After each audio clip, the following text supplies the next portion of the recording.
Have you ever wondered what games you should keep or you should lose? Find out here at Purge Reviews. Have you ever wondered what games you should sell or you should use? Find out here at Purge Reviews. Find out on our top 10 list what games you cannot miss. Don't forget to subscribe to Purge Reviews.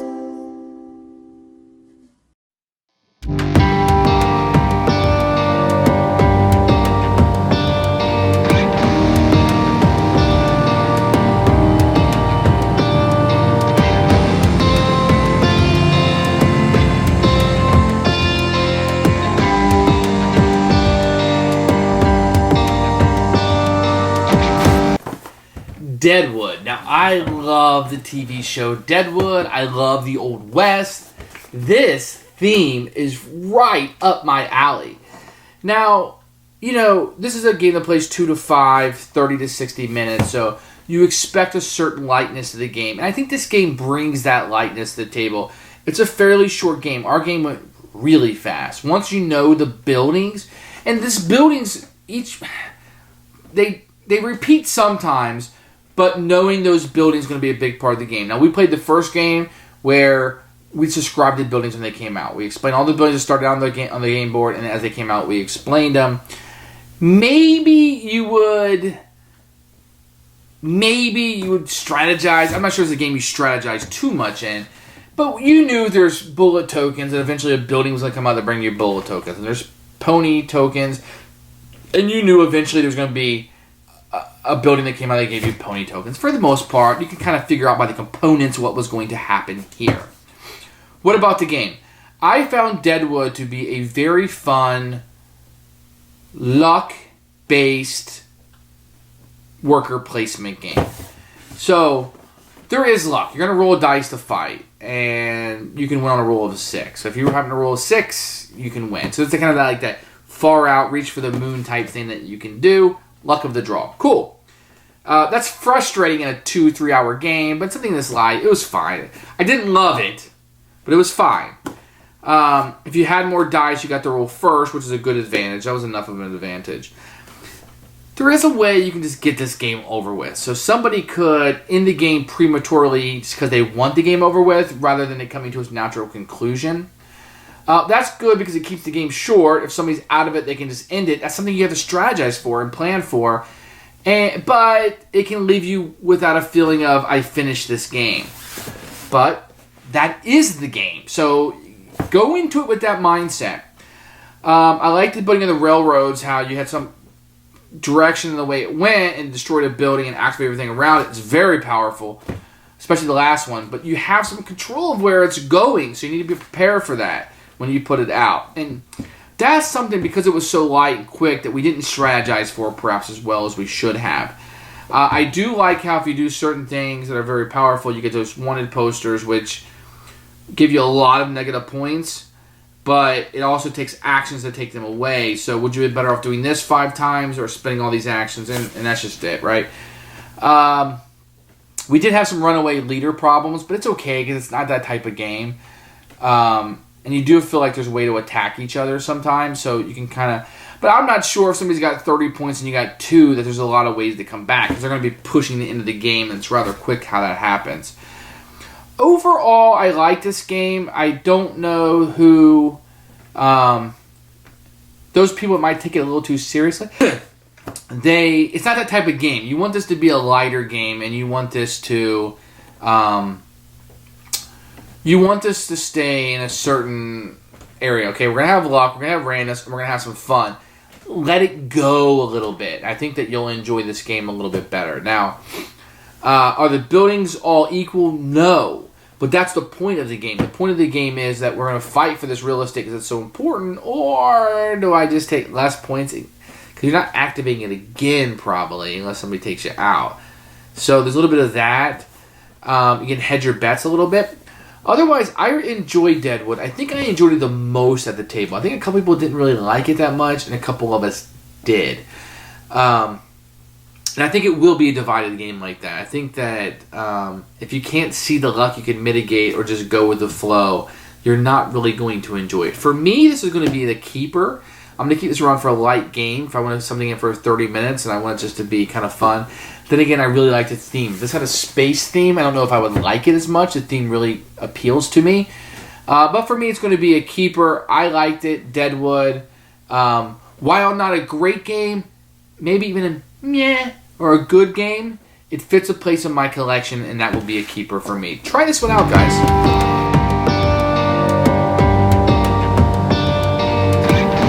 Deadwood. Here are the components.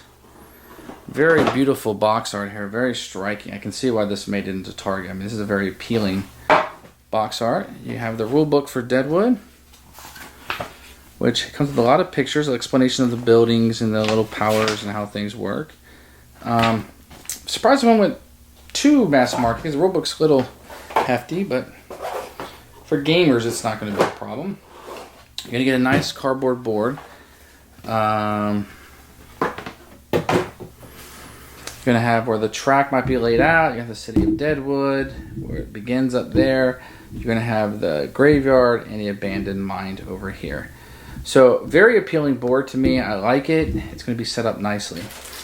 Let's take a look at some of these other components that we have here.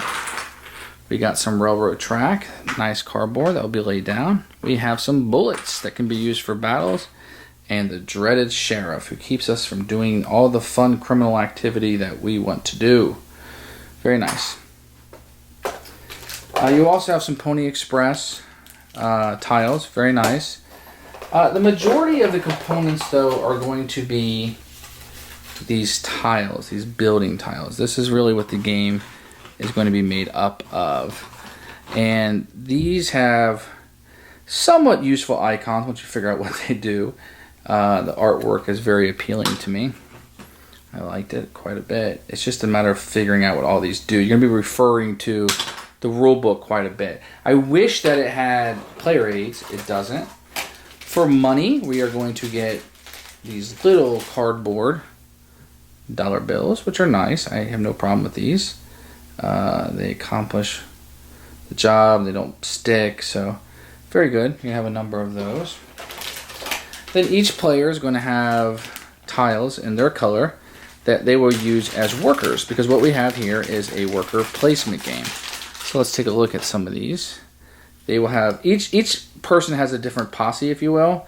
So the artwork will be different. So your one will have different artwork than my one. Do you see those?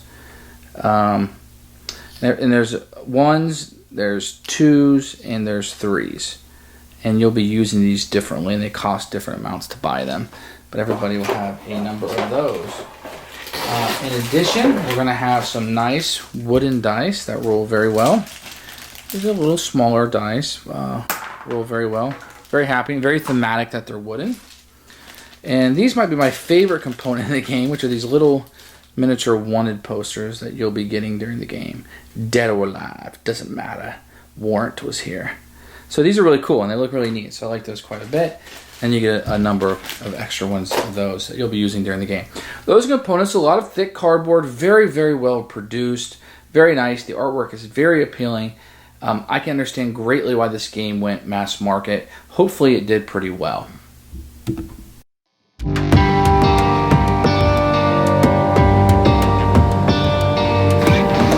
rules are crystal clear in Deadwood. I had a really good time with it. Really all you're doing is putting a worker down or taking them off.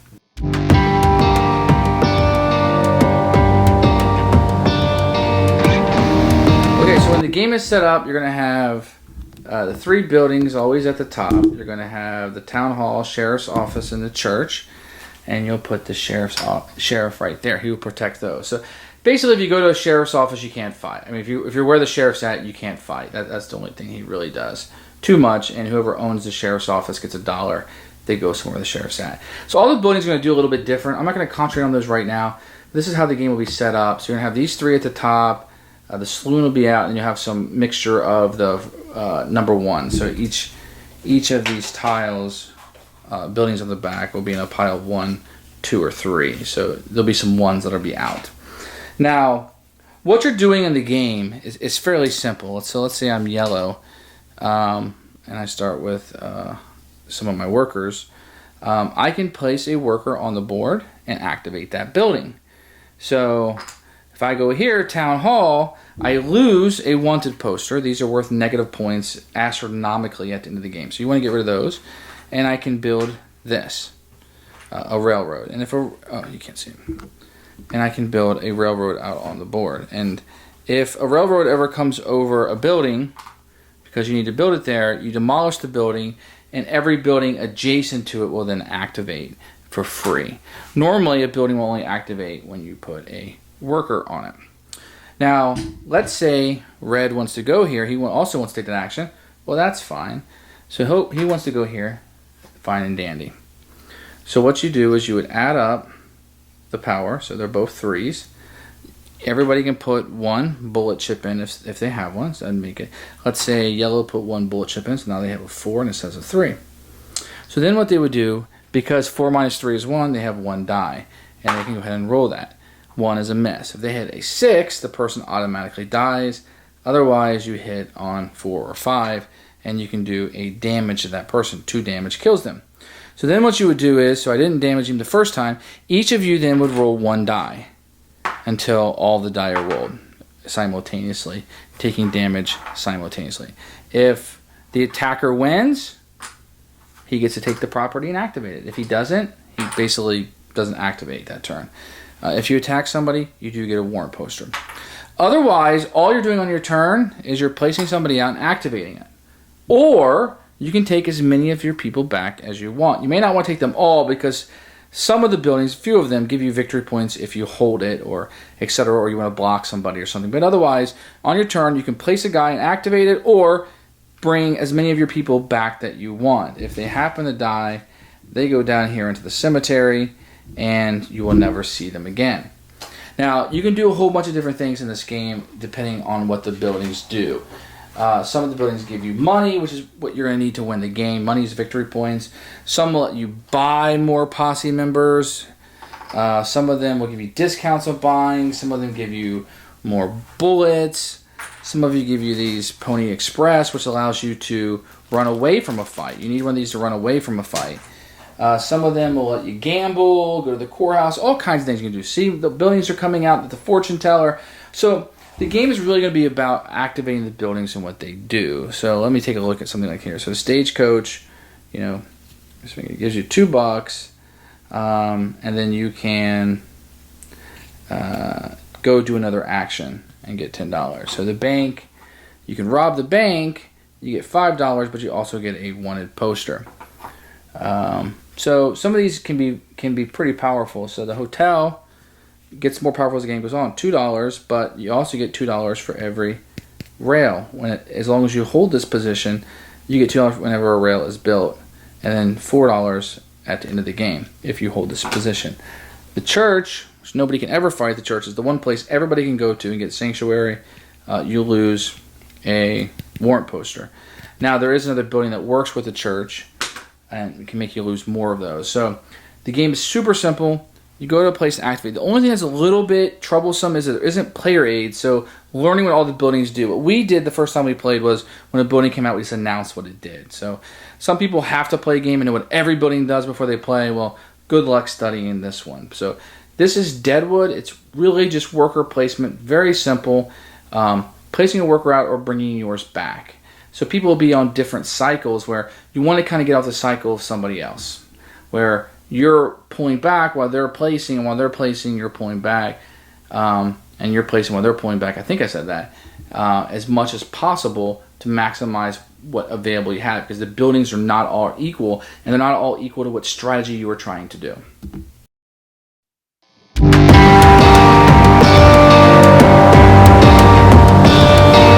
This game, anybody looking for filler, I guess, to / light game, something you don't mind a little bit of luck in your game. You like the Deadwood or Western theme. I feel like the shootouts are in this, and that's really neat. It does have luck, but it is some mitigated luck and some unmitigated luck. I think every fight you're going into, somebody's going to have a bullet if they're smart.